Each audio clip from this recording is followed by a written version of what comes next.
Dan hari ini, roh iblis itu menyamar sebagai Palestina. Dia tidak datang dengan tanduk dan wajah seram, dia datang dengan bendera, air mata, dan bayi yang ditangisi di layar. Dia mengalir melalui simpati palsu. Dia menyentuh emosi manusiawi, membuat orang-orang yang tidak membaca kebenaran percaya kepada kebohongan yang paling gelap. Iblis sedang memainkan sandiwara di Gaza, menjadikan pelaku sebagai korban, dan membuat korban sejati dituduh sebagai penjajah. Mengapa dunia membela Hamas? Karena mereka menyamar sebagai Palestina. Banyak orang berkata, kami tidak membela Hamas. Kami membela Palestina. Tapi dengarkan ini baik-baik, Hamas itu Palestina. Mereka bukan tamu, bukan kelompok liar yang menyelinap dari luar. Mereka adalah anak kandung dari sistem itu sendiri. Mereka adalah darah dari darahnya, roh dari rohnya. Mereka bukan sekadar beroperasi di Gaza. Mereka adalah Gaza, dilahirkan oleh ideologi kebencian, dipelihara oleh sistem pendidikan yang memuliakan kekerasan, didanai oleh simpatisan. Mereka bukan disusupkan, mereka dipilih. Ketika mereka meluncurkan roket, dunia menyebutnya Operasi Hamas. Tapi ketika balasan datang dan tubuh-tubuh berserakan, dunia menyebutnya korban Palestina. Ini bukan ketidaktahuan, ini kemunafikan, ini tipu muslihat zaman. Mereka menyerang atas nama Hamas, tapi mereka mati atas nama Palestina. Mereka membunuh sebagai teroris, tapi dimakamkan sebagai martir. Mereka menghancurkan kota-kota Israel, tapi dunia menayangkannya seolah merekalah yang diserang tanpa sebab. Ini penipuan akhir zaman, bukan hanya soal senjata, tapi soal narasi. Soal menyusun kebohongan dan menjualnya sebagai kebenaran. Inilah wajah baru dari roh Amalek. Roh yang dulu menyerang Israel dari belakang, ketika bangsa itu sedang lemah. Kini datang dengan topeng yang lebih halus, menjadi korban di siang hari, tapi menjadi pembunuh di malam hari. Seperti yang tertulis dalam 2 Korintus, pasal 11 ayat 14, hal itu tidak usah mengherankan, sebab iblis pun menyamar sebagai malaikat terang. Dan hari ini, roh iblis itu menyamar sebagai Palestina. Mereka bangun terowongan di bawah rumah, mereka simpan senjata di bawah sekolah, mereka luncurkan roket dari rumah sakit. Lalu ketika Israel membalas, mereka angkat tangan dan berkata, lihat Israel menyerang warga sipil. Inilah generasi yang dikuasai oleh propaganda. Mereka tidak peduli siapa yang memulai perang. Mereka hanya melihat siapa yang menangis paling keras di TikTok, Facebook, YouTube, dan dunia telah memilih untuk percaya kepada air mata palsu. Yeremia pasal 9 ayat 5 menggambarkan, yang seorang menipu yang lain, kebenaran tidak mereka ucapkan. Mereka mengajar lidah mereka berbicara dusta dan berlelah-lelah berbuat jahat. Palestina hanya berdusta. Palestina melatih lidah mereka untuk berdusta. Palestina mengolah berita. Palestina mengaburkan sejarah. Palestina menciptakan narasi untuk membenarkan kekejaman. Yesaya pasal 59 ayat 14 dan 15 menubuatkan, hukum telah terdesak ke belakang dan keadilan berdiri jauh-jauh, sebab kebenaran tersandung di tempat umum dan ketulusan ditolak orang. Dengan demikian kebenaran telah hilang, dan siapa yang menjauhi kejahatan, ia menjadi korban rampasan. Tetapi Tuhan melihatnya dan adalah jahat di matanya, bahwa tidak ada hukum. Miha pasal 7 ayat 3 menambahkan, tangan mereka berebut-rebut melakukan kejahatan, pembesar menuntut uang suap, hakim menerima uang, orang besar menyampaikan keinginan hatinya, dan demikianlah mereka mengatur perkara bersama-sama. Dan itulah dunia kita hari ini. Hakim internasional berpihak pada yang membiayai mereka. Media menyembunyikan kebenaran demi menjaga rating. Dan rakyat yang polos ikut berdiri di pihak pembunuh karena tidak membaca firman. Israel bukan tanpa cacat, tapi mereka tidak pernah menyamar. Mereka tidak menaruh rudal di rumah sakit. Mereka tidak menyimpan senjata di bawah taman kanak-kanak. Sementara Hamas meluncurkan roket dari rumah warga sipil, lalu menangis di depan kamera ketika temannya jadi korban. Mazmur pasal 52 ayat 4 dan 5 berkata, "Engkau merancangkan penghancuran, lidahmu seperti pisau cukur yang diasah. Hai engkau penipu, engkau mencintai yang jahat lebih daripada yang baik, dan dusta lebih daripada perkataan yang benar." Setiap bom Israel diberitakan, setiap korban Hamas ditayangkan, tapi tidak satu pun kamera mau merekam terowongan senjata di bawah sekolah. Tidak ada yang menyebut bahwa rumah sakit dijadikan pusat kendali tempur. Kenapa? Karena dunia tidak mau membela kebenaran. Dunia hanya mau membela narasi. Dan itu sebabnya dunia sedang memanggil murka atas dirinya sendiri. Akhirnya, Hamas atau Palestina akan binasa dan dunia akan terdiam. Waktunya akan tiba. Hari penghakiman atas Hamas dan Palestina sudah mendekat. Mereka akan dibinasakan, bukan oleh tangan manusia, tapi oleh Tuhan yang telah bersumpah, "Aku akan berperang melawan Amalek turun-temurun." Keluaran pasal 17 ayat 16. Shalom saudara-saudari, terkasih dalam Kristus. Selamat kita berjumpa kembali dalam renungan sore ini. Saya percaya saudara semua telah melewati hari ini dalam penyertaan dan anugerah Tuhan yang besar. Mungkin ada di antara kita yang hari ini penuh sukacita, ada pula yang bergumul dengan kelelahan, tekanan, atau bahkan kesedihan. Tetapi sore ini, mari kita duduk diam sejenak di hadapan Tuhan, membuka hati dan pikiran, sebab firman Tuhan bukan hanya penghibur, tapi pedang yang membelah kegelapan, membongkar kepalsuan, dan menegakkan yang benar. Dalam setiap renungan ini, biarlah api hadiratnya membakar segala kelam, membangunkan hati yang tertidur, dan mengarahkan hidup kita kembali ke jalan yang dikehendakinya. Mari kita berdoa.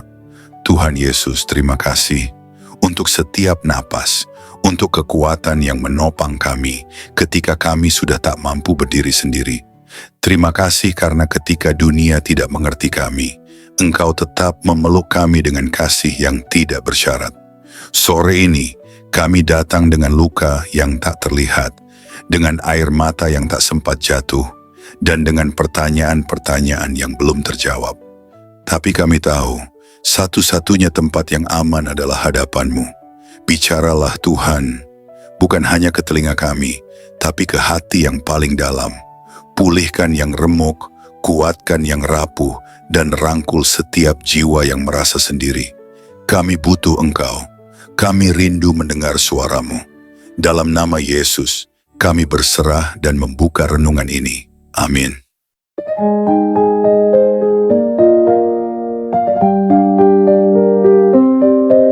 Saudara-saudari yang terkasih, ketika dunia sibuk berpihak pada layar, langit sedang mencatat isi hati manusia. Dan percayalah, Tuhan sedang menguji bangsa-bangsa melalui satu nama, Israel. Dunia boleh bersembunyi di balik diplomasi, tapi Tuhan menilai hati.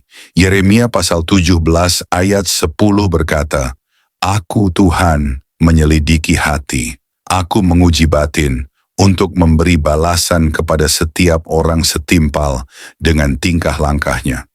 Dan kepada dunia yang mendukung kejahatan sambil berkata, "Kami hanya peduli kemanusiaan."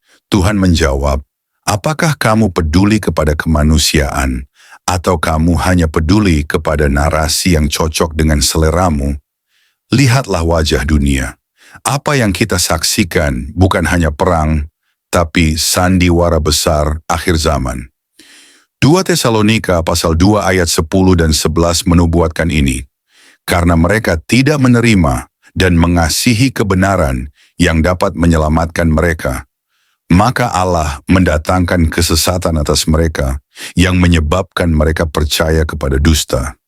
Mereka percaya kepada dusta karena mereka tidak mencintai kebenaran. Mereka memilih suara media dan menolak suara Roh Kudus. Mereka memilih opini dan menolak nubuat yang telah tertulis ribuan tahun. Tuhan sedang memisahkan kambing dari domba. Dan garis pemisahnya adalah siapa yang mengasihi kebenaran dan siapa yang hanya mengasihi apa yang terlihat indah di permukaan.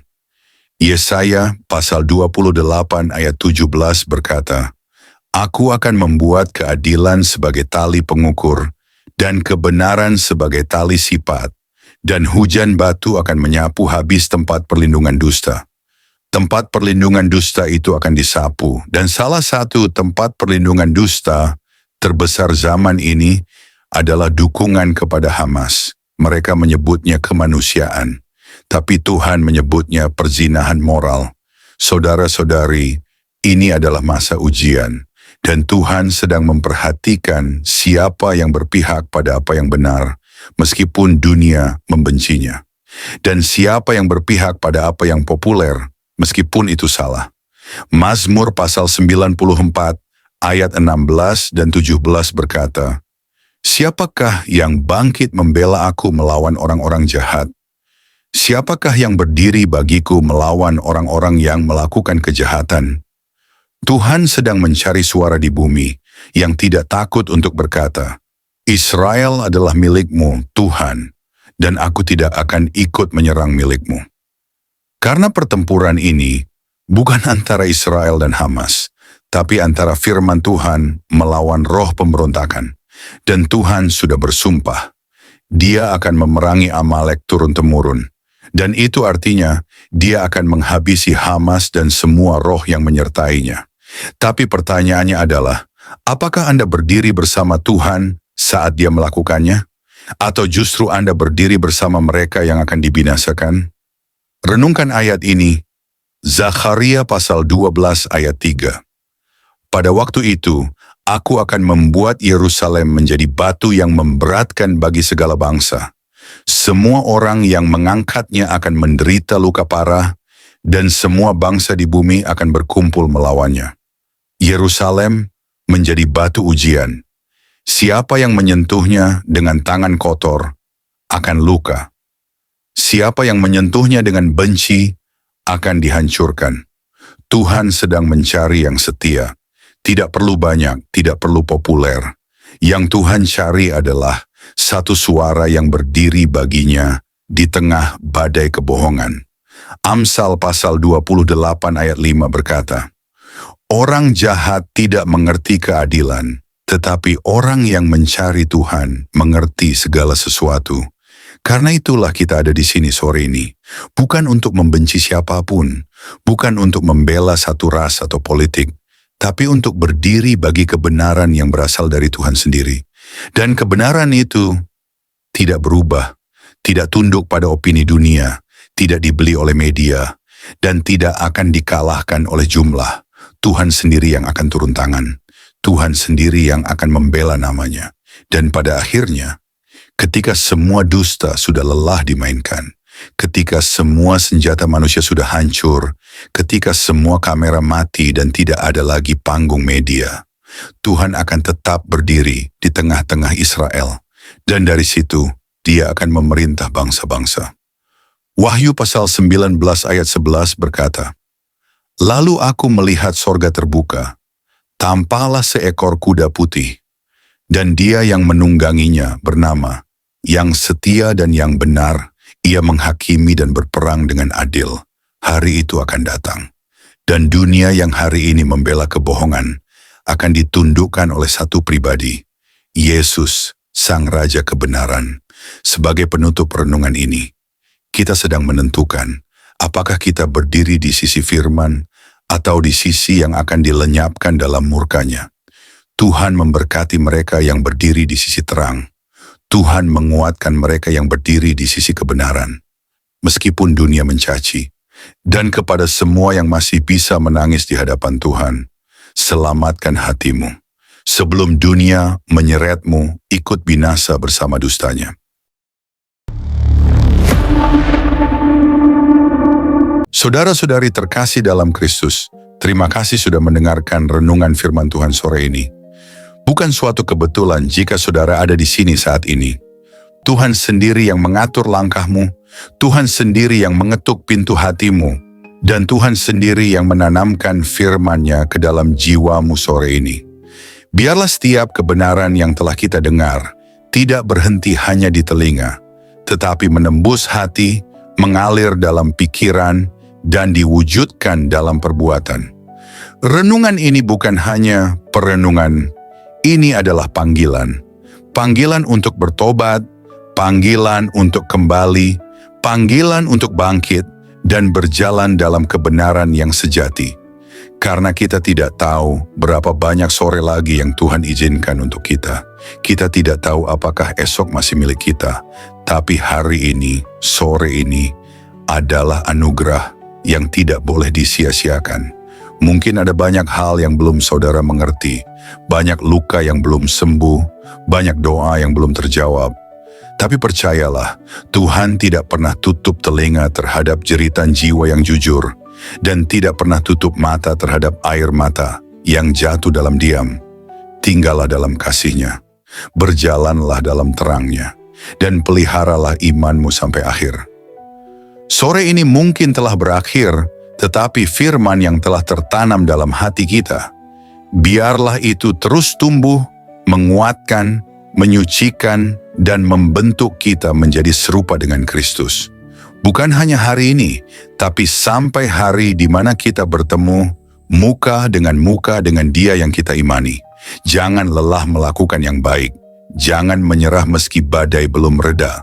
Tetaplah percaya bahwa Tuhan tidak pernah melepaskan tangan-Nya dari orang-orang yang berharap kepadanya.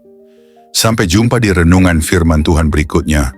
Tetap setia, tetap menyala dalam kasih, dan tetap berjalan bersama Sang Gembala Agung, Yesus Kristus yang hidup dan akan datang kembali.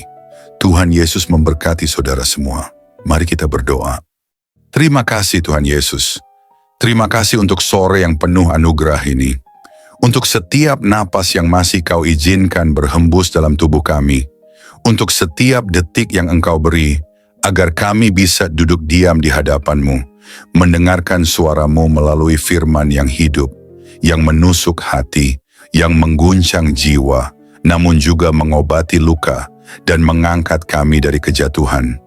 Tuhan Yesus, sore ini kami datang bukan hanya membawa telinga kami, tapi membawa seluruh keberadaan kami ke hadapan tahta kasih-Mu. Kami datang dengan hati yang kadang kotor, pikiran yang sering goyah, dan semangat yang mulai padam. Tapi firman-Mu sore ini membangkitkan kami kembali. Engkau berbicara bukan hanya lewat huruf dan kata, tapi lewat roh yang menghidupkan. Kami tahu Tuhan, seringkali kami mengabaikan suara-Mu. Kami terlalu sibuk dengan dunia, terlalu sibuk mengejar yang fana, hingga lupa bahwa Engkaulah sumber kehidupan sejati. Namun hari ini kami diingatkan lagi, bahwa tak ada satu pun dalam dunia ini yang lebih berharga dari hadirat-Mu. Engkaulah mutiara yang mahal, harta terpendam yang layak kami tinggalkan segalanya demi mendapatkannya. Ajari kami untuk mencintai-Mu lebih dari segala yang kami miliki. Terima kasih karena firman-Mu menegur kami, bukan untuk menghancurkan, tetapi untuk membentuk. Karena Engkau tidak membiarkan kami larut dalam jalan yang salah, namun menuntun kami kembali ke jalan yang sempit, jalan salib, jalan pengorbanan, jalan kebenaran. Tuhan Yesus, sore ini kami mengangkat tangan dan hati kami kepadamu. Segala yang telah kami dengar, biarlah tidak hanya tinggal dalam pikiran, tanamkan itu dalam hati kami yang paling dalam.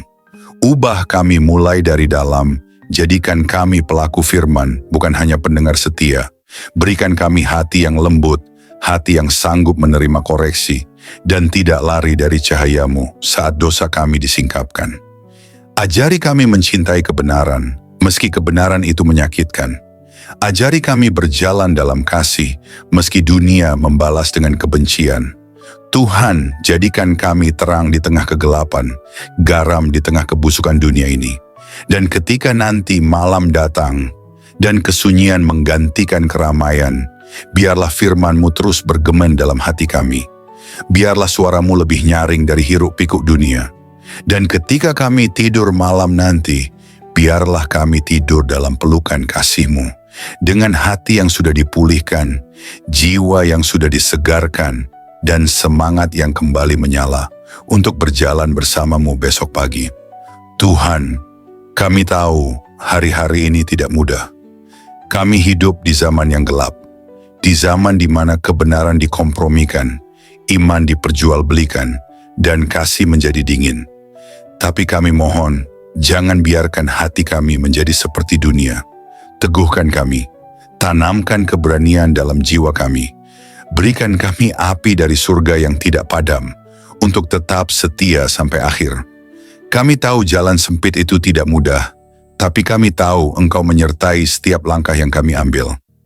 Meskipun air mata kami jatuh, Engkau mengumpulkannya dalam kirbat-Mu. Meskipun kami berjalan dalam lembah kelam, Engkau tetap setia menggandeng tangan kami. Kami tidak sendiri, kami tidak ditinggalkan. Berkati setiap orang yang mendengar renungan sore ini, dimanapun mereka berada, apapun pergumulan mereka, biarlah kasih-Mu menjamah dan menjawab mereka satu persatu.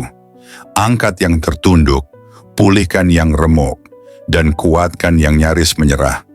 Sore ini, kami pulang dari hadapan firman-Mu, bukan sebagai orang yang sama, tapi sebagai orang yang telah disentuh surga. Kami pulang dengan damai, kami pulang dengan harapan baru, kami pulang dengan keyakinan bahwa Engkau tetap berdaulat di atas segala hal yang tidak kami mengerti. Dan jika malam ini adalah malam terakhir kami di dunia ini, biarlah kami ditemukan tetap setia, tetap percaya, dan tetap memandang wajah-Mu. Kami rindu saat Engkau datang kembali, Tuhan. Kami rindu melihat langit terbelah, malaikat meniup sangkakala, dan Engkau turun dengan kemuliaan. Jadikan kami mempelai yang siap. Jadikan kami gereja yang berjaga-jaga. Jadikan kami umat yang tidak tertidur. Kami tidak ingin Engkau datang tiba-tiba, dan kami masih bermain-main dengan dunia. Bangunkan kami, Tuhan. Sadarkan kami. Segarkan kami. Dan kuduskan kami hari demi hari. Terima kasih Tuhan Yesus. Segala pujian hanya bagi-Mu, segala kemuliaan hanya bagi nama-Mu, dan segala hidup kami hanya bagi kehendak-Mu. Dalam nama Tuhan Yesus Kristus, Tuhan yang hidup, Tuhan yang akan datang kembali, kami menutup renungan sore ini dengan penuh syukur dan kerendahan hati. Amin. Mari kita berdoa. Bapa kami, Bapa kami yang di sorga, dikuduskanlah nama-Mu. Datanglah kerajaan-Mu, jadilah kehendak-Mu di bumi seperti di sorga. Berikanlah kami pada hari ini makanan kami yang secukupnya. Dan ampunilah kami akan kesalahan kami, seperti kami juga mengampuni orang yang bersalah kepada kami. Dan janganlah membawa kami ke dalam pencobaan, tetapi lepaskanlah kami daripada yang jahat. Karena Engkaulah yang mempunyai kerajaan dan kuasa dan kemuliaan sampai selama-lamanya. Amin.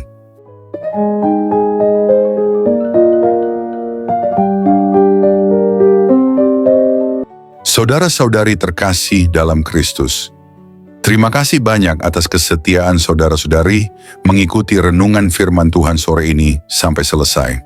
Semoga setiap firman yang telah kita dengar, setiap pesan yang telah menyentuh hati, dan setiap doa yang telah kita panjatkan bersama, sungguh-sungguh menjadi kekuatan dan penghiburan bagi hidup saudara di hari-hari yang penuh tantangan ini. Kiranya firman Tuhan hari ini menanamkan keberanian dan keyakinan dalam hati kita semua, bahwa tidak ada keadaan yang luput dari kuasa Allah. Dalam kegelapan dunia yang semakin pekat, marilah kita tetap menjadi terang yang memancarkan kasih, kebenaran, dan pengharapan yang hanya datang dari Tuhan. Jangan pernah menyerah, sebab Tuhan berjalan bersama kita, menuntun langkah kita, dan membukakan jalan saat kita merasa terjebak dan buntu. Ingatlah bahwa di setiap pergumulan ada pertolongan Allah yang siap datang, dan dalam setiap tangisan ada penghiburan yang dari surga. Kami mengajak saudara-saudari untuk terus membagikan berkat ini kepada orang-orang yang membutuhkan. Jangan ragu untuk like, subscribe, komen, dan bagikan renungan ini. Dengan begitu, berkat firman Tuhan dapat menyebar luas, menjangkau lebih banyak jiwa yang haus akan kasih dan kebenarannya.